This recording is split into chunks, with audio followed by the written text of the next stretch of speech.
Halo, perkenalkan kami dari kelompok Dangdut Academy. Di sini kami akan menganalisis kebijakan dan ekosistem kecerdasan artifisial atau AI dengan membandingkan negara Prancis dan negara Indonesia. Sebelum masuk kepada materi, izinkan kami memperkenalkan diri kami masing-masing. Nama saya Bestian Guru Rafael Simbolon dengan NIM 1031124302558 dan rekan saya. Nama saya Muhammad Fathah Mubina dengan NIM 103112430188 dan rekan saya. Nama saya Salvi Ayu Ramadhani dengan NIM 1031124302224 dan rekan saya.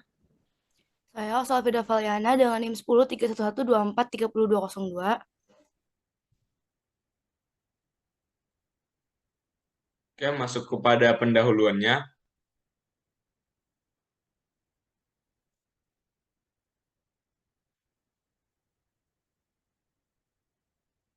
Nah, kecerdasan buatan atau AI itu adalah teknologi canggih yang sekarang sangat penting di dunia digital. AI membantu kita menciptakan banyak hal-hal yang baru, membuat ekonomi kita semakin kuat dan cara kerja menjadi lebih cepat dari berbagai bidang.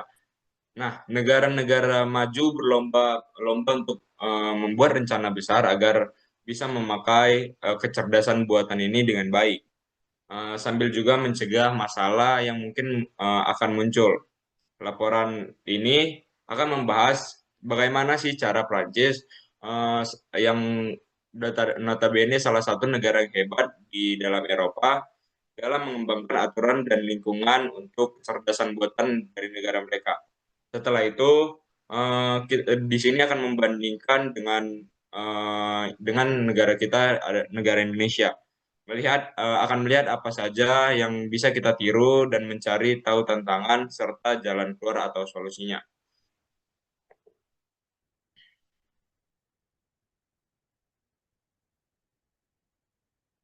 Nah, membahas tentang strategi kecerdasan buatan atau AI di Prancis, strategi AI for Humanity diluncurkan pada tahun 2019 sebagai bentuk komitmen Prancis dalam menghadapi perkembangan teknologi kecerdasan artifisial atau AI secara global. Strategi ini bertujuan untuk menjadikan Prancis sebagai pemimpin dunia dalam pengembangan dan penerapan AI yang tidak hanya canggih secara teknologi, tetapi juga berlandaskan pada prinsip-prinsip etika atau tanggung jawab sosial.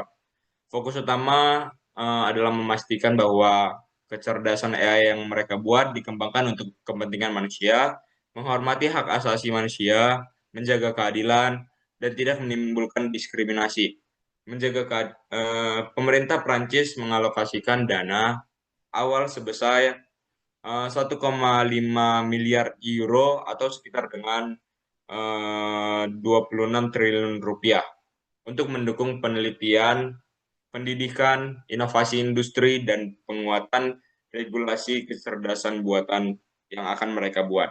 Nah, strategi itu juga menekankan pentingnya kedaulatan teknologi dan ekonomi Prancis dalam menghadapi persaingan global di era AI.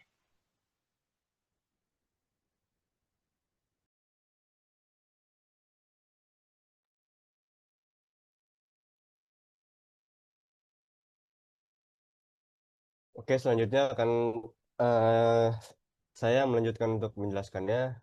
Lalu selanjutnya adalah pilar kebijakan Perancis. Yang pertama adalah riset dan 3 AI, 3 AI, 3 IA maksudnya. Yang ini bangun 4 institut AI, AI, 3 AI di kota utama, fokus riset dan kolaborasi industri akademik.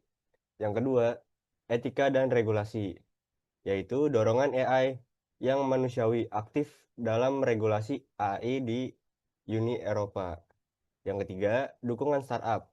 Eh, di sini termasuk insentif pajak, dana hibah, dan program akselerasi untuk industri AI lokal. Lalu yang keempat, ada pendidikan dan talenta, yaitu perluasan program studi dan pelatihan ulang untuk mencetak ahli AI. Yang kelima, ada sektor strategis yang berisikan tentang fokus penerapan AI di kesehatan, pertanian, transportasi, dan lain-lain. Lalu lanjut yang terakhir itu adalah keenam, kerjasama global. yaitu aktif di forum internasional untuk standarisasi data dan kolaborasi AI. Lalu selanjutnya kita membahas tentang kondisi lingkungan kecerdasan artifisial di Indonesia. Starnas KA sudah jadi dasar yang baik, tapi pelaksanaannya dan pendanaannya perlu diperkuat. Lalu terdapat riset AI di Indonesia masih minim. Jumlah pusat penelitian dan dana R&D perlu ditambahkan. Lalu etika dan regulasi AI mulai diperhatikan, tapi masih butuh undang-undang dan panduan etika yang lebih lengkap. Selanjutnya, startup AI tumbuh di sektor e-commerce, vintage, dan logistik. Namun dukungan pemerintah masih kurang. Selanjutnya, pendidikan AI mulai berkembang, tapi jumlah tenaga ahli dan program pelatihan masih belum mencakupi. Lalu yang terakhir, penerapan AI lebih banyak di sektor swasta, yaitu adopsi di sektor publik masih terbatas. Lalu selanjutnya, terdapat tantangan yang ada di Indonesia, yaitu data susah dicari dan kurang bagus, jaringan internet belum rata, kurangnya ahli AI, aturan dan etika AI belum final, dana dan investasi minim, lalu yang terakhir terdapat kerjasama yang belum maksimal.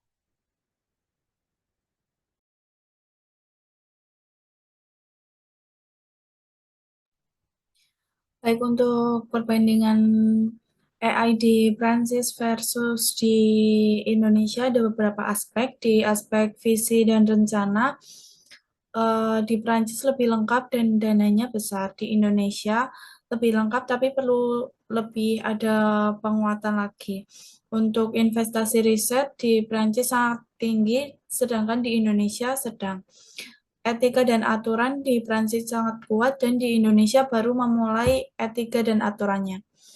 Untuk dukungan industri di Prancis sangat didukung, sedangkan di Indonesia masih perlu peningkatan lebih. Untuk ahli AI, di Prancis banyak investasi, sedangkan di Indonesia masih menjadi tantangan besar.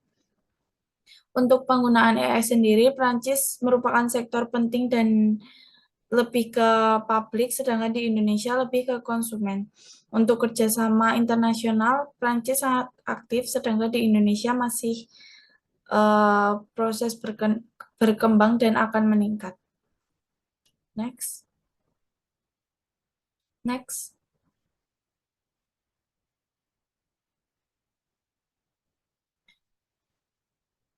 Apa yang bisa kita contoh dari Prancis?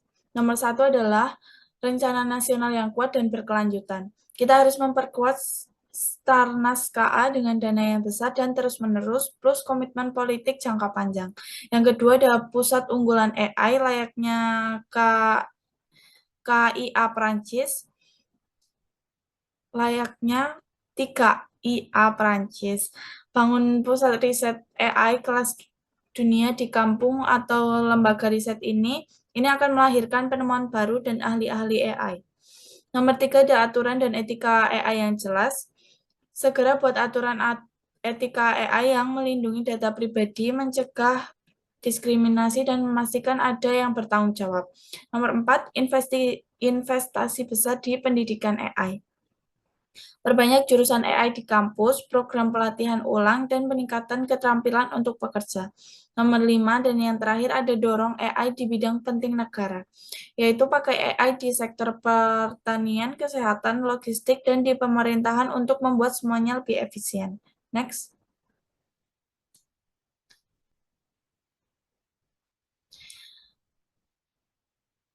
Apa yang perlu kita sesuaikan di Indonesia? Nomor 1 ada jumlah anggaran. Kita nggak bisa langsung nyamain dana Perancis yang udah triliunan, dan jalan keluarnya yaitu cari sumber dana lain atau dari swasta, investor, bantuan hibah, dan pakai dana yang ada secara lebih cerdas dan efisien. Nomor 2 ada aturan yang terlalu ketat di awal. Kalau aturan terlalu ketat di awal bisa menghambat inovasi. Solusinya membuat aturan yang fleksibel, fokus pada risiko, tapi tetap etis dan aman. Nomor 3, terlalu bergantung pada subsidi.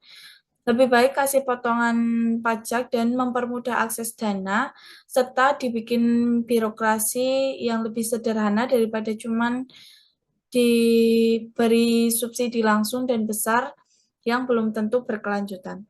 Next.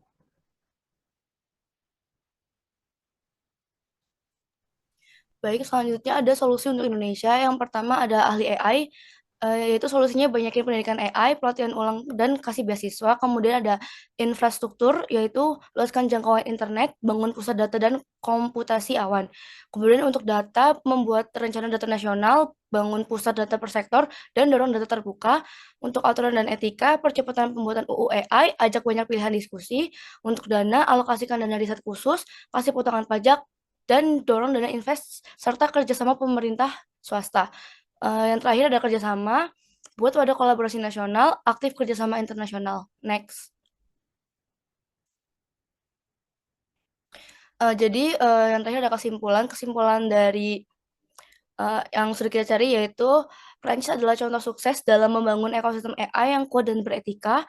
Indonesia juga punya potensi yang besar melalui Starnas KA, namun masih perlu kerja keras untuk memperkuat riset dan pengembangan, mencetak lebih banyak ahli AI, membangun infrastruktur digital yang memadai, menyempurnakan regulasi dan etika, serta mempermudah akses pendanaan.